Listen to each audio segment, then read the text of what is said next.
So welcome to the podcast, Chantal. Thank you very much for having me on, Jack. How you doing? You all good? Yep, very good. Done a full day of work, but it's Monday, so I'm still feeling fresh. Got lots of fuel in the tank. Oh wow, well, yeah. Well, someone's got Yeah. to. We've got to. It's got to be done. We were just saying before we started. Every time I go on Twitter, all I see is this Wild Boar book popping up all over the place, which you must be very pleased with. So let's start at the beginning. Like, what led you to write a book about Wild Boar? Yeah, it's a bit of a twisty path, really.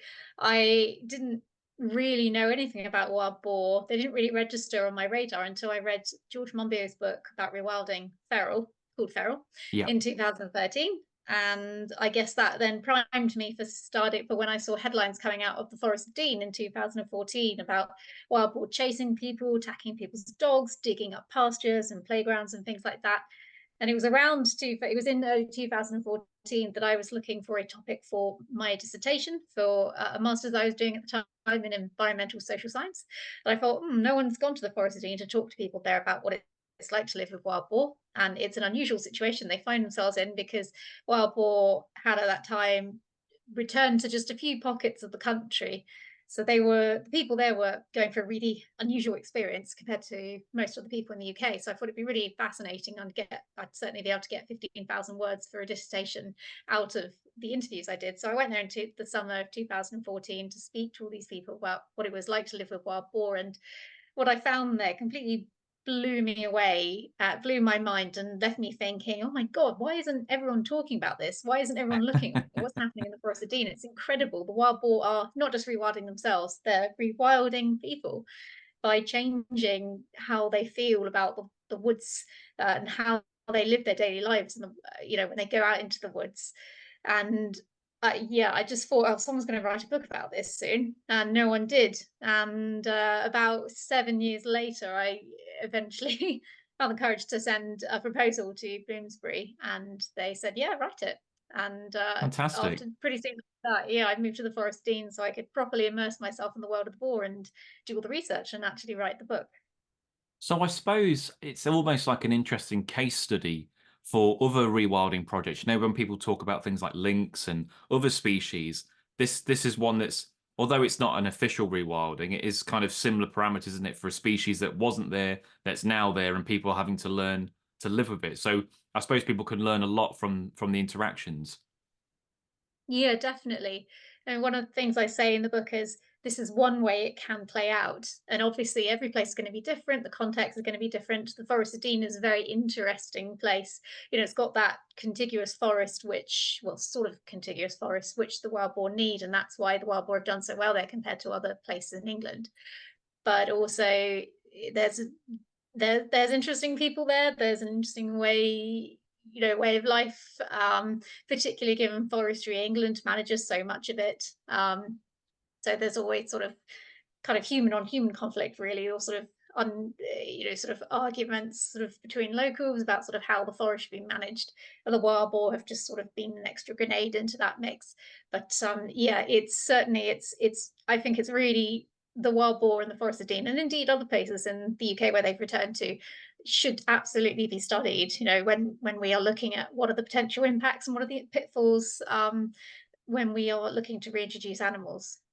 What has the reaction like been of late? I mean, you've sort of touched on it a bit there already, but what has the Mm. reaction? I mean, I'm guessing it's probably quite bipolar in a way. It's like some people must absolutely love them and other people not so much. Yeah, bipolar is a really good way to describe it. My other key way of describing it really is Marmite. They are the Marmite Hmm. boar. You love them or you hate them. And certainly when I first went there in 2014, and when I've gone back and even spoken to people who I spoke to 7, 8, even 10 years ago, there's such a variety and it's such a dichotomy of views around the boar. Some people do love them. They say they feel an absolute thrill to come across boar, even if they find them a little bit scary. They still embrace the feelings that the wild boar conjure in them, and they go out looking for them, or they do things in their life to adapt to the boar, such as keeping their dog on a lead or attaching bells to their dog's collar so that they can let the boar know that they're around. But then there are people who hate them in terms of the damage that they perceive the boar are causing to the forest, or that they are genuinely terrified of what the wild boar might do to themselves. I mean, there are people who do worry that the boar will eat them. Right. That is a fear that I have heard some people say, and you do often hear people say, "Oh, it's only a matter of time before a child is killed," but they've been saying that since 2014, so we're still waiting for that to happen, and hopefully it won't. But I don't think it will. No, hopefully not. When did we get the Forest of Dean population? Because I know that's like one Hmm. of the main boar populations in the UK, but I don't actually know that much about it. So when did they first pop out of the ground and come into the Forest of Dean? Pop out. I like that. As if they almost like dwarves in Lord of the Rings, they sort Yeah. of pop out fully formed. No, so the Forest of Dean Boar began in 1999 when there was a release of quite a small number of individuals, probably about 15, and that the belief is that that was a bankrupt farmer. And then the story might have ended there, but in 2004, a much bigger group of boar turned up just a bit to the west of the forest. And again, people say that was a bankrupt farmer, but I spoke to an ex-ranger while I was doing the research, and his understanding and what he found he had been told was that it was a shooting syndicate who put their money together and bought a load of boar from various farms and put them on a truck and released them. Really? Wow. Yeah, So and they, they wanted the population to shoot at, and that's what they got. because I suppose if they hadn't have done that, they would be quite inbred, I guess, if there's only like, Yeah, I so, mean, I think if that second release hadn't happened, I mean, there's even a population, I think, in Belgium, which started with just free boar. So, oh, like many wow. other, I mean, there are lots of species surprise us with how well they can do, even when they've got a really tiny founding population. But certainly, I think the chances of the boar thriving without that second release probably would have been quite low. That's amazing. So is it a case then that the Forest of Dean is like the perfect habitat for boar, or is it just a case that that's where boar were chucked and they do well there? Because I know if you look on the continent, like Mm. places like Berlin and stuff, they're coming into cities, so presumably they're not too fussy. But yeah, what's so special about the Forest of Dean then? Yeah, that's a really good question. I mean, wild boar is so adaptable, and all across the world, including in Europe, they have all kinds of ways of living and making their living. And some of them do choose more urban life, some of them stick to the fringes, so some of them do stick to the deeper forests. In the Forest of Dean, I think it's pretty much as good as they're going to get in England. Right. Obviously, Okay. we don't have that many big patches of woodland. It is very good habitat for them in the sense that even though there are still so many people shooting and legally shooting them and illegally poaching them, they have managed to survive and even thrive. Certainly, when you compare that to the outlook for the other populations we have in England, which seem to be very, very low indeed. In Devon and Dorset, they seem to have been almost completely wiped out. I have heard Uh, rumours recently of some surviving in Dorset, but I do say in the book they're pretty much gone. I would love to be proven wrong. In Kent and East Sussex as well, there used to be a decent population, but they again, I mean, there hasn't been any sign of breeding. There hasn't been an actual really a sighting for about 2 years or so that I know really? of. So yeah, so everywhere else they're not doing well in See, England. my because my wife is from near Dungeness, so kind of Mm-hmm. on that part of Scotland. And her mum who lives down there, she remembers only like 10 years ago, like semi-regularly driving at night, she'd see little humbugs and the odd sow crossing the That's road. So, amazing. but she hasn't seen them for a long Mm. time now. So yeah, it's interesting that she used to kind of see them around that neck of the woods. Because I think that was a strong population, wasn't it? The It Sussex. was, and it was the first one that we know Yeah. of. In 1987, there was a wild boar farm in Kent, in Mm. Tenterden, in Kent, and the Great Storm happened. It brought a fence down, and that's when the first wild boar stepped out into freedom, as far as we know. Ah, So wow. it is, yeah, it's sad that that was the first population, and now it seems to be pretty much gone. And that's what, because of poaching, you believe? Yeah, poaching Yeah, and legal. Well, I say legal shooting because I mean, for example, there's no closed season. There's very few regulations and restrictions around shooting boar. If they wander onto your land and you have a license for the right caliber of rifle, you can shoot them, or you can give permission to someone else to shoot them. And of course, right. there is a lot of illegal poaching that happens as well. That makes sense. And you mentioned England there, but they are they have they crossed into Wales or Scotland yet? Yeah, Wales, not so much. There does not seem to be a single decent population, or they don't seem to have gained a hoofhold there yet. You do hear about them turning up in places like Monmouth, places right over the border near Yeah, to the Forest of Dean. But those usually seem to be the odd dispersing male because wild boar, the males, the ones who are more likely to roam further. But there are so many people gunning, sort of looking to shoot them. If they step outside of the Forest of Dean, they stand a good chance of being shot. So it's been very hard for them to disperse beyond the Forest of Dean to the Wales side. yeah. In Scotland, it's much the picture is much rosier. There do seem to be several thousand boar. They don't know for sure. I mean, no one has much idea at Several all. thousand, did you say? Yeah, several thousand, but scattered Wow. across quite an area, of course, quite Yeah. a big. Yeah, Of but yeah, course. no, certainly they. And there's the odd bit of sort of culling that happens by the Forestry Commission up in Scotland, and lots of sort of private shooting going on up there. But yeah, it does seem that they are slowly but steadily increasing their numbers in Scotland. Because you would think that Scotland would be perfect for them, I guess, wouldn't it? Like a lot more Mm. room to kind of expand and woodland and Yeah, whatnot. exactly. I mean, there's a lot of the tree cover up there is coniferous. It's plantations, which is not nearly as good habitat for them as the deciduous woodland. Um, but it will do, at least it will do for sheltering them, so it is a lot easier for them to hide, at least from all the And guns. and same story, like they would have been escapees or releases, presumably. Yeah, Yeah. yeah, exactly. Yeah. And there's lots of contention and debate about how pure they are. Obviously, you can't see me using the double quote marks on the on the recording, but I mean, the idea. Well, when it comes to wild boar, some scientists argue there's no such thing as a pure wild boar anymore because for thousands of years we've been bringing domestic pigs into places like Europe, and they've been canoodling with wild boar and hybridizing to varying degrees. So there's a lot of debate about what is a wild boar, and how many pig genes do you need to have in your wild boar before you can say it doesn't belong in the wild? Are they, I mean, this is completely me being naive now. Is a pig not a domestic wild boar? Are they actually It separate is species? exactly. It It is. is, Okay, so yeah. they are the But of same course, there's species. been, yeah, it's like the wolves and the dogs. Got you. Okay. Obviously they are the same species, but there are a lot of sort of traits that have diverged quite a bit in terms of reproduction. So Right. obviously domestic pigs can have much bigger litters. So that can result in, if there is interbreeding, then you can get wild boar having bigger litters, which obviously then leads to question marks over sort of their management. And obviously there are some genuine concerns when you have wild boar in the wild who have a lot of domestic pig genes. But certainly, I think the ones, well, in the UK, on the whole, I think the wild boar we have very much deserve to be in the wild. Yeah, no, fair enough. People, I mean, you've touched on it earlier as well, that like people do get a little bit worried about them. So are they dangerous? Do they warrant this sort of kind of reputation that they have? Yeah, I don't think they do, and it's Mhm. very much the cliche or sort of the thing that the people who don't really know about wild boar fall back on. It's like, oh, don't they attack people? Don't they charge you? As soon as you lock eyes with them, or you see a sow with piglets, she's going to go for you.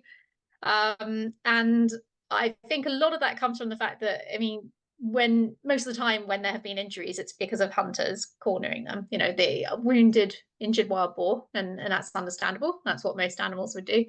Um, my experience has been the total opposite. Whenever I've gone looking for them in the forest, or I've stumbled on them while not looking for them, because it often seems that you do find them when you're not looking for them, they run away. They want to be as far away from you as possible, and it's quite hard even just to get them to stay there. They're very good at sniffing me out. I don't know if I have particularly pungent scent, compared to most other humans, but yeah, and certainly I don't want to discount anyone's experience. And a lot of people say that they have been charged or chased, or they've been followed, and the boar. I think there are definitely situations where, for example, you have mother sows who have kind of followed people and sort of been very much in the mindset of, go on, off you go. Mm. This is our wood. But I think a lot of the cases of people saying they've been charged are misunderstandings, misinterpretations of the situation. I mean, wild Yeah. boar are very fast. So if they were actually trying to catch someone, I think it would have happened by now, but it hasn't. How big are they? Because I mean, I suppose most people Yeah. listening to this probably haven't seen a wild boar. Are they quite big Mm. animals? Oh yeah, they're hefty, and when they're in a sort of charged situation, when they're in a situation where they're nervous or angry, they will have this amazing sort of bristly crest along their backs, and they raise that. It makes them look bigger. It makes them look quite hyena-ish in a way. Okay, yeah, yeah, yeah. But centimeter wise, but I always actually genuinely forget because I'm really bad at measurements and things like that, and just holding it in my head. But People have to they're buy kind the of built book. like yeah, they're built like little grizzly bears almost. Yeah. They are hefty. The males are bigger. I think the males can range between, in terms of weight, the males can range between 100 and 150 kilograms. Oh, okay, Uh, yeah, yeah, so at the shoulder, you know, they're big, yeah. but not as tall as a deer. But No, but they're just bulky. yeah, very Yeah. bulky. And I'm guessing, I mean, I'm assuming there's obviously not been any fatalities in the UK. Has there been any attacks? Have they ever attacked anyone? Yeah, so there's been basically two sort of recorded cases of injury. And the first one was this guy walking in the Forest of Dean with his dog in 2018, I think, and his boar just burst out of the undergrowth, bit him on the hand, ran away, and he sort of pulled his hand out of his glove, and the tip of his finger stayed in the glove. Like when I say the tip, like literally just like the very pad of the fingertip. Yeah, And he got it sewed back on. It was quite, I mean, the photo actually, because some of the local news sites did provide a photo, and it was quite impressively gory. yeah, I But bet. I mean, the guy himself was quite well, he was quite casual about the whole thing. He said, as far as I'm concerned, this is very unusual behavior for a boar, and he seemed quite chill about the whole thing. But it was funny because a lot of people did remember that story as, oh, didn't that guy have his arm ripped off? It's like, Yeah, no, it's literally just like the pad of his fingertip. Yeah. And then yes, the yeah, other yeah. case was, yeah, just 2 years ago in Scotland, there was a group of boar released, and it was a mother with some juvenile boar, sort of teenage babies, basically. And I think she was walking her dog, and she had the dog on a leash, and then the boar sort of went for the dog, and she sort of tried to protect the dog, and got hit on the thigh, clipped on the thigh by the boar. Um, so you can understand how that situation happened. Obviously, not fun for the boar or the woman. But yeah, those are literally the only two cases that we've had, and the boar have been back in the country for over 30 years now. Yeah, so I mean, you compare it to say how many dog attacks happen in the UK every year or something Yeah, like that, then it's not a common thing. And both of those no, instances you mentioned, they were walking a dog, so it wasn't like the Mhm. boar was doing it unprovoked. It's seen what No, it thinks is a threat, and it's gone to try and yeah. I mean, protect yeah, itself. to be fair in those cases to the people, they weren't doing anything, No, sort no, of, no, no, no. their dogs weren't harassing, well, as far as we know, their dogs weren't harassing the boar. And there have been cases of dogs harassing boar or even attacking piglets. Yeah. But sometimes the boar do give as good as they get, and they will sort of injure dogs, but that's the way they see them, as weird wolves. Yeah, yeah. Well, they're gonna Yeah. think it's a threat, isn't it? Because Mm. the two things I remember about Boar last year, wasn't there something? Was it Shakira or some pop Yeah, star? I do mention that in the book actually. Do you Yeah, mention that? So, she right, do got you want to say what she that got is? sort of mugged. I'm trying to remember when exactly it was. I feel like it was 2020 even, but Okay, a few years ago. Yeah. it was just a park on the outskirts of Barcelona, and right next to this sort of big forest they have. And she had two boar essentially mug her and grab her bag because they have learned. And I do in the book actually go to Barcelona. And I went to the park where it happened. And I you didn't see interviewed it the all boar there. that did it. Yeah, I wanted. Oh, well, in a sense, I tried, but no, the boar out there are very smart, and they're very urban boar. Really? They're very smart, and they have worked out things such as, oh, if you run up behind people and bite their bum, then they will drop their shopping bags, and then you can have the food that's in the shopping bags. Wow. Yeah, a vet took me around sort of kind of the edges of the city, and he he told me all these crazy things the boar there are up to. And you saw urban boar there? You actually saw them around? I did. I did by the vet. He took me to some places, and we did see some Wow, boar who were sort of just casually wandering around the streets, snaffling up the litter. Didn't care about us at all. that's But I incredible. did also then, yeah, I hiked in the forest outside of Barcelona, sort of another day, and then I saw some boar there, which were much more sort of, as soon as they saw me, they ran. So you could see like there are boar, living there, they that have all chosen totally different ways of living. Some shun contact, and some with us, and some don't. Bit like red foxes here, I guess, isn't it? If you go to London, you've got Exactly. one Yeah. brushing you against the leg, and then you just go a bit out to the countryside, and you can't get anywhere near them, can you? That's exactly right. Yeah. Did you see the story? This might be a little bit more niche, but there was a guy, I think it was Berlin. It was a nudist. Oh yeah. You know what I'm going to say? Okay, Oh, there the was naked man yeah, chasing the boar who stole his yes, laptop. That's also that's mentioned in the book. okay, How could I not? which is incredible. Like, someone just sent me a picture, and I thought, what the heck? Without any context, like, what is going on here? But yeah, I this. know it's amazing. Yeah. So I what had to was mention that in the book. so Yeah, I was love that a that similar story too. thing? Was it like the boar were trying to thought there was food in there or something? Or Yes, yeah, definitely. Yeah, okay. yeah. She thought there was food in there, but there was just a laptop, which no, not very edible, even for a boar. Even though Yeah. boar, are omnivorous and they will eat anything they can get their mouths on. But yeah, laptop probably be on them. That's amazing. So I mean, like, people are talking about the reintroduction. Do you think we should go one step further? Then do you think we should maybe reintroduce boar to parts of the country where they currently aren't? Yeah, absolutely. It's interesting because one of the complaints you hear from people in places like the Forest of Dean is, we weren't consulted. It's not fair that we have to live alongside these animals, which you would negate to an extent if everyone had to deal with it. That's perhaps not an argument that on its own is going to sway a lot of people, but basically, wild boar are an irreplaceable member of British wildlife. They do things in the ecosystem that no other animal can.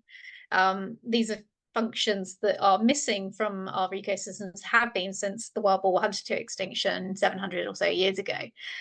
So if we are serious about wanting wide-scale ecosystem restoration in this country, which we say we do, then we have to have the wild boar back. It's non-negotiable, basically.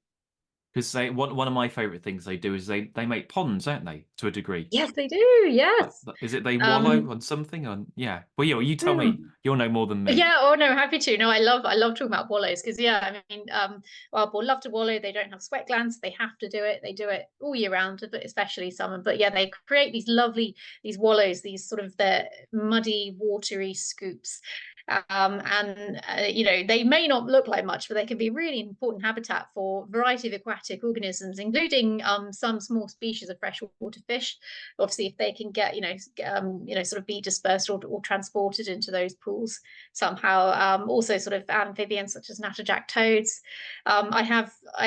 There was a wallow near where I lived while I was writing the book, and I had a trail camera in front of it, and I would sometimes capture a frog or a toad hopping out of this wallow. Oh, You'd see brilliant. these this pair of tiny eyes sort of hopping along in the dark. It was amazing.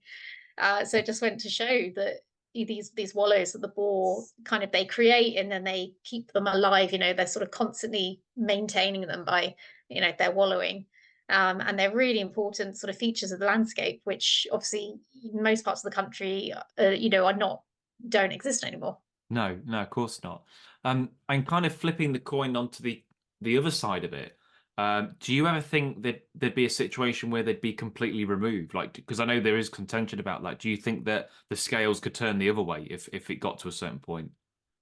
Yes. Well, when you say certain point, I don't know if you're thinking of if their numbers sort of I'm became thinking too more. much.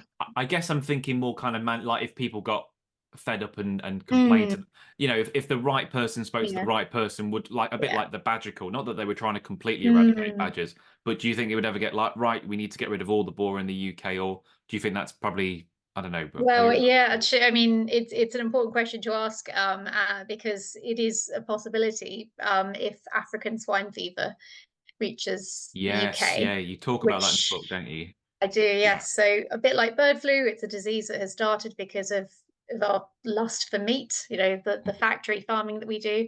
So it's this awful disease that's racing through these farmed pig populations, and obviously it's gotten into many wild boar populations as well. And the wild boar themselves then become vectors for the disease. And in many countries, they've been culled really hard, in an attempt to protect the pig and the meat industry, which is devastating for the wild boar and for their ecosystems, sort of protecting our right to cheap meat and sacrificing wildlife essentially. But I mean, DEFRA has said, they'll never consider official reintroduction of wild boar while ASF is a risk.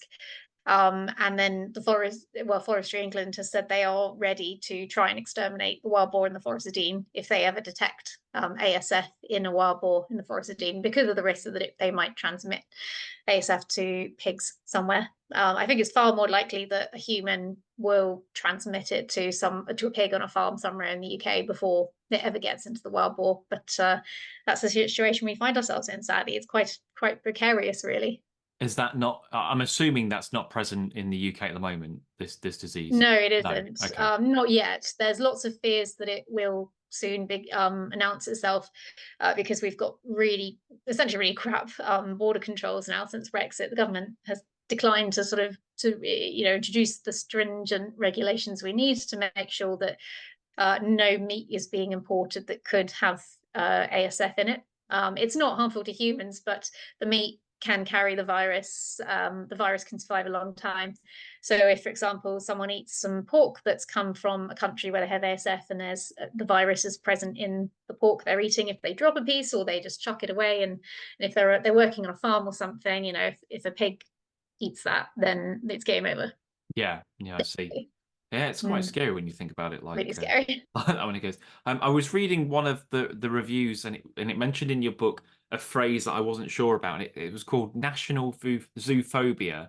So Can you explain to me what Yeah. national zoophobia is? Yeah, so zoophobia is a term. I didn't invent that term. Okay. All right. But Okay. I yeah, wasn't sure. zoophobia, well, obviously phobia, it's a fear of something, and zoo is animals. So zoophobia is a fear of animals. And in the UK, we do have a national zoophobia because unlike I guess the majority of the rest of the human race, we are living with a very narrow subset of animals, and we don't know what it's like to live with anything scarier than a fox. Essentially, yeah, Yeah. because we No, it's stripped true. out we stripped out all of the big and potentially dangerous wildlife. We have no lynx, no bears, no wolves. Obviously, places like the US, they have lions, Africa, elephants, leopards, etc. See Asia as well. And so we are very unusual that we don't need to ever worry about what wildlife might do to us, which is quite anomalous compared to a lot of the world. And I think that it might sound sort of quite like a nice, cozy, safe existence, but it also means that we just don't have any we have no familiarity with these animals, and we don't have the mental armor, we don't have the mindset that allows us to sort of accept living alongside these animals. And I think that really manifests in things. I do mention a few cases, sort of headlines in the book. There was a headline once where a man phoned 999 because he saw a hedgehog outside and he was scared of the hedgehog. There's another What? headline I mentioned where there was a badger hanging around near a school and the farmer was warning the parents to be careful. Yeah. Yeah. It's And bonkers. yeah, I think there really is a national fear around wildlife in this country, sadly. I went to Alaska a couple of years ago for a job filming salmon, Pacific salmon, and Wow. obviously they got bears out there, and Yeah, I was like having kind of I feel like a bear is warranted to be worried about, to be fair, but yeah. I was quite anxious, like, oh my God, we're going to see these bears, and we went out there and we got relatively close to them. They were not interested in this remotely. They were quite happy catching salmon, but I was talking to the guides, and I was like, do you not worry every time you open your front door? And they were like, no, they know they do their thing, we do our thing. They take precautions, they have bear spray on them and stuff, and they just carry on as normal. And I was like, Jesus, I cannot imagine living with a top predator like that. And I Mm. think because to an extreme, like you're saying in the UK, we just have become declimatized to it. We haven't had to live with anything like that for several hundred years. It's not even in our vocabulary to think to live with animals like that. Exactly. And I think there's a really powerful metaphor in thinking about immune systems. So, when you have, say, a group of people who have had no exposure to a particular virus, then an incomer arrives, spreads the virus, their immune systems are unprepared, immune systems obviously fail or go into overdrive. And I think that is kind of what happens really mentally with animals, like when something like a wild boar comes back, we're like, oh my God, we don't know what this thing is. We've never lived with it.